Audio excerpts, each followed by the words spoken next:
Hello everyone, welcome back to my channel. My name is Ajay Kumar. Ajay IAS motivation में आप लोग का तहे दिल से स्वागत और अभिनंदन है।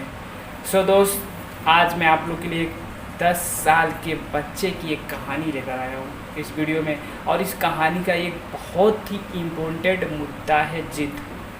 इस कहानी में बहुत सारी ऐसी ट्विस्ट आने वाली। सो दोस्त, आप इस वीडियो को लास्ट तक जरूर देखें, क्योंकि दोस्त बताना चाहेंगे कि कुछ पाने के लिए कुछ खोना पड़ता है। सो दोस्त, इस कहानी में ऐसे बहुत सारे चीज़ें हैं जो आप लोग को कभी किसी भी यूट्यूब वीडियो में आप लोग नहीं देखे होंगे। सो दोस्त, बताना चाहेंगे जो भी मेरे चैनल पे नए हैं तो लाइक सब्सक्राइब कर दें। सभी लोग को मेरा हाथ जोड़ के नमस्कार है, दिल से प्रणाम है भाई का। सो दोस्त, आइए आज हम लोग अपनी कहानी के टॉपिक पे चलते हैं। ज़्यादा देर ना करते वीडियो बहुत जिद के आगे बड़े बड़े योद्धा, बड़े बड़े सूरवीर भी पनाह मान जाते हैं। जिद के आगे मैं बताता हूँ साक्षात भगवान भी पनाह माने जाते हैं। सो दोस्त, ऐसे ही एक 10 साल के बच्चे की कहानी है। सो दोस्त, बताना चाहिए 10 साल का बच्चा शांतनु, जिसको बचपन से जिद था, बचपन से जिद था कन्फू कराटे का, जिसको बचपन से जिद था कि मैं कन्फू कराटे में सेंसेई बनूं। सो दोस्त, बताना चाहेंगे चाइना में एक ऐसा कला जिसको कराटे बोलते हैं, ऐसा एक कला चलता है वहाँ पे चाइना में, जो कन्फू का नाम उसको मिला है। सो दोस्त, बताना चाहिए कि एक चाइना ही ऐसा देश है जहाँ पे कन्फू सिखाया जाता है। बाकी किसी इंडिया में अलाउ नहीं है इस कला का सिखाने के लिए, किसी भी देश में अलाउ नहीं है। सो कन्फू सिर्फ चाइना में ही सिखाया जाता है। तो दोस्त, बताना चाहेंगे इस कन्फू का जो सेंसेई होता है, जो मतलब हेड टीचर या हेड मास्टर जिसे बोला जाता है, वो उसको बोलते हैं सेंसेई। चाइना के भाषा में कन्फू में सेंसेई बोलते, कन्फू का जो हेड मास्टर होता है उसे सेंसेई बोलते हैं। तो इस शांतनु को ये जिद था, सपना था, एक जिद था कि मैं कन्फू का मास्टर बनूं, कन्फू का सेंसेई बनूं, मैं सीख कर कन्फू का सेंसेई बनूं। तो शांतनु ने अपने माँ बाप से जिद करने लगा, रोने लगा, अपने माँ बाप से बहुत जिद किया। उसके माँ बाप बहुत मना किया कि नहीं बेटा ऐसा कुछ मत बोलो। शांतनु को ये नहीं पता था कि जो वो रास्ता चुन रहा है उस रास्ते में बहुत सारी तकलीफें झेलनी पड़ती है, बहुत सारी कठिनाइयाँ आती है, बहुत सारी तकलीफों को, दर्द को सहना पड़ता है। शांतनु को ये नहीं पता था। शांतनु के माँ बाप ने उसे बहुत मनाने की कोशिश की, मगर वो जिद के आगे उसके हार मान गए। तो शांतनु के पिताजी ने एक दिन निर्णय लिया कि आज शांतनु को मेरे चल के कन्फू कराटे स्कूल में एडमिशन करा देता हूँ।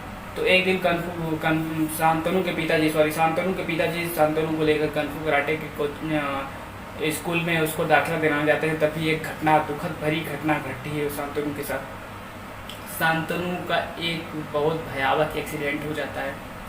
शांतनु का एक बहुत ही भयावह एक्सीडेंट हो जाता है, जो कि उस एक्सीडेंट में शांतनु का बताना चाहेंगे लेफ्ट हैंड का हाथ कट जाता है। हॉस्पिटल में शांतनु का लेफ्ट हैंड का हाथ कट जाता है। तो हॉस्पिटल में शांतनु अपना ये सपना सोच लेता है कि अब मेरा सपना तो खत्म हो गया, अब मैं सपना मेरा नहीं पूरा हो पाएगा, मैं जो ठान के रखा हूँ सेंसेई बनने का वो मेरा सपना नहीं पूरा हो पाएगा। तो जैसे ही घाव भर जाता है शांतनु का हाथ का, तो वैसे भी फिर से शांतनु अपनी जीत पे आ जाता है। फिर से शांतनु को दिल में ये आता है कि एक हाथ चला गया तो क्या मेरा दूसरा हाथ और 2 पैर जो है।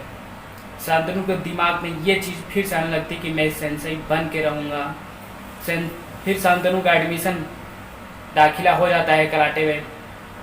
तो शांतनु के जो गुरु जी रहते हैं वो शांतनु को बोलते हैं कि बेटा, मैं दाखिला तुम्हारा तो ले लिया, मगर तुमको एक प्रण लेना पड़ेगा, जो मैं कहूँगा बस वही तुमको करना पड़ेगा।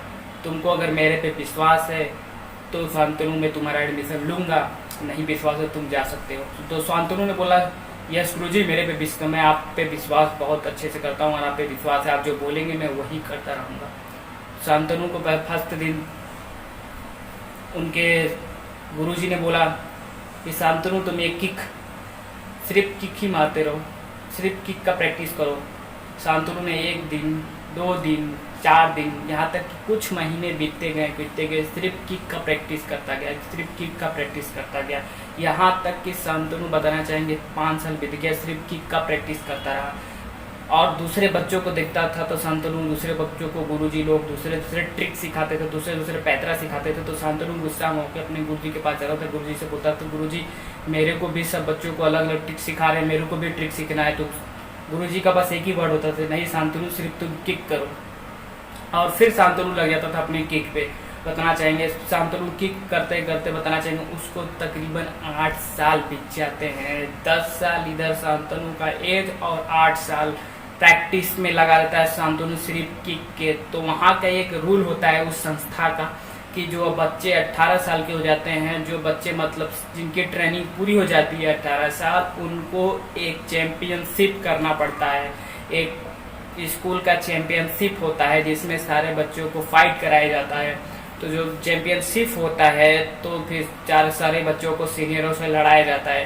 तो शांतनु का जब चैंपियनशिप हुआ तो शांतनु को लड़ाया गया कुछ बच्चों से। तो जो फर्स्ट बार चालू हुआ शांतनु का लड़ाई एक बच्चे से। तो जब स्टार्ट हुई, रेफरी वहाँ स्टार्ट किया लड़ाई, तो शांतनु घबरा गया कि मैं कैसे लड़ूंगा, मेरे को तो सिर्फ किक आता है, बाकी मेरे पास तो हाथ भी नहीं है। तो जब बच्चे ने वहाँ पे आया फाइट करने तो शांतनु गुस्से में आके अपना किक उठाकर बच्चे को ब्लॉक कर दिया। बच्चा ब्लॉक हो गया, शांतनु इधर पहला फाइट जीत गया। तो शांतनु को विश्वास नहीं था कि अरे मैं तो जीत गया। शांतनु का और हौसला बुलंद होता है। फिर बताना चाहेंगे फिर दूसरा राउंड स्टार्ट होता है। फिर शांतनु के आगे एक सीनियर बच्चा आता है जो कि शांतनु से काफ़ी लंबा होता है, उसने भी वो ब्लॉक मारना स्टार्ट करता है। फिर शांतनु गुस्से में आके अपना किक उठाकर मारता है, फिर वो बच्चा ब्लॉक हो जाता है। फिर शांतनु जीत जाता है। वैसे शांतनु का हौसला और बुलंद होता है। लास्ट तीसरा राउंड बताना चाहेंगे फिर शांतनु की लड़ाई एक सीनियर बहुत मोटे तगड़े बंदे से होती है, बहुत शक्तिशाली बच्चे से लड़ाई होती है। शांतनु को वो एक आध दो पांच मार भी देता है। शांतनु एकदम उत्साहित हो जाता है। फिर शांतनु गुस्से में आकर अपना किक उठा के फिर उस बच्चे को मारता है और किक एकदम सही बैठता है, क्योंकि उसकी 8 साल की ये प्रैक्टिस होती है किक की। 8 साल का उस प्रैक्टिस होती है वो किक की। फिर शांतनु उस बच्चे को, जो सीनियर बच्चा था, उसको ब्लॉक कर देता है, जीत जाता है शांतनु। फिर आती है लास्ट बारी, फाइनल राउंड जिसे बोलते हैं, जो उस कोचिंग का सबसे सीनियर बंदा होता है, जो इस इंस्टीट्यूशन का सबसे सीनियर बंदा होता है, जो इसे सेंसई बनाया जाता है, उससे फाइट कराया जाता है शांतनु का।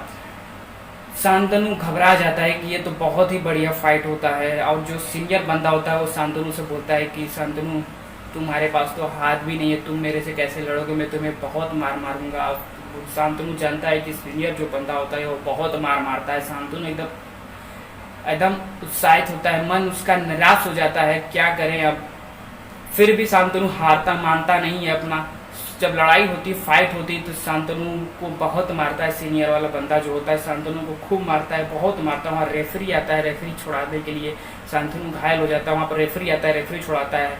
तो जो गुरुजी होते हैं इसका मेन, तो कहते हैं कि नहीं, लड़ाई चालू रहनी ही चाहिए, लड़ाई बंद नहीं होनी चाहिए।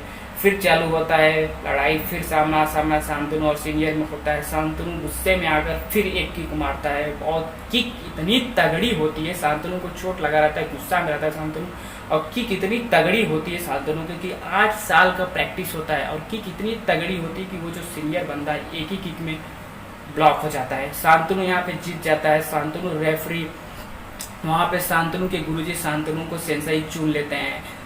शांतनु जीत होता है, उसको खुशी का माहौल ही नहीं रहता है क्योंकि 8 साल की प्रैक्टिस होती है उसकी, और शांतनु जीत जाता है। शांतनु सुबह फिर होता है तो शांतनु अपने गुरुजी के पास जाता है, बोलता है गुरुजी मेरे को विश्वास नहीं हो रहा है कि मैं जीत गया, मैं आज रेफरी हूँ। गुरु शांतनु एक बात पूछता है अपने गुरुजी से कि गुरुजी ऐसा क्या है मेरे अंदर, ऐसा क्या था मेरे अंदर कि मेरे किक का कोई काट नहीं था। तो गुरुजी उसके बोलते हैं शांतनु, क्योंकि शांतनु भगवान का एक चमत्कार ही समझे या क्या समझे कि तुम्हारे जो किक 8 साल की किक है ना, उसका तोड़ सिर्फ तुम्हारा जो लेफ्ट हैंड हाथ काटा है वही था। क्योंकि अगर वो लेफ्ट हैंड हाथ रहता तुम्हारे पास तो तुमको आज लेफ्ट हैंड हाथ पकड़ के तुम्हारा कोई भी पटक सकता था, मगर वो तुम्हारा लेफ्ट हैंड हाथ कट गया था। इसीलिए मैं तुम्हें किक की प्रैक्टिस कराया, इसीलिए क्योंकि तुमसे बेहतर वो किक कोई नहीं कर सकता। दोस्त मैं बताना चाहूँगा कि अगर अच्छे सफ़र में अगर अच्छे गुरु मिल जाते हैं आपको, तो आपकी लाइफ सुधर जाएगी, आपकी लाइफ चेंज हो जाएगी। भले 1 साल भर जाए, 2 साल जाए, आप कभी घबराया ना करें। कुछ महीनों बीत जाए, आप कभी घबराए मन ना करें, क्योंकि दोस्त मैं बताना चाहूँगा भगवान भी उनका साथ देता है जो परिश्रम करता है। दोस्त अगर मेरा वीडियो अच्छा लगे तो लाइक सब्सक्राइब जरूर करें, एक शांतनु की तरह जरूर आप बने, क्योंकि जिद पालना बहुत बड़ी बात होती है। जीत के साथ चलना ये बहुत बड़ी बात होती है। सो दोस्त, ज़्यादा देर ना कर तो लाइक सब्सक्राइब जरूर मेरे वीडियो करें।